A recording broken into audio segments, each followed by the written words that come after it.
Guys, আজকে আমাদের সাথে যা হইলো এটা মনে হয় না যে আর কোনোদিন আমরা ভুলতে পারবো।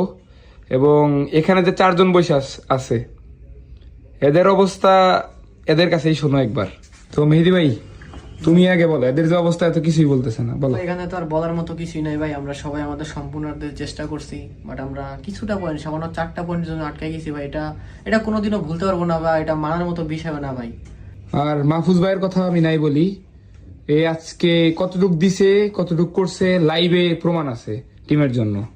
দাদা কতটুক করছে না করছে শুরু থেকে সবাই জানে, দেখতেছে।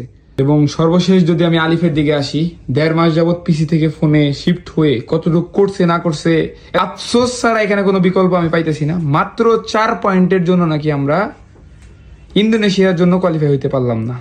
পারমুডা খারাপ, আমাদের পারগেটরে খারাপ, সোলারা খারাপ।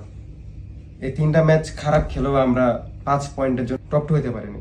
আর আপনারা আমাদের অনেক বেশি সাপোর্ট ভালোবাসা তো দেখাইছেন, আমি জানি আমাদের থেকেও কষ্ট আপনারা বেশি পাইতেছেন। মাত্র 4 পয়েন্টের জন্য নাকি আমরা এই ওয়ার্ল্ড সিরিজের জন্য কোয়ালিফাই করতে পারলাম না।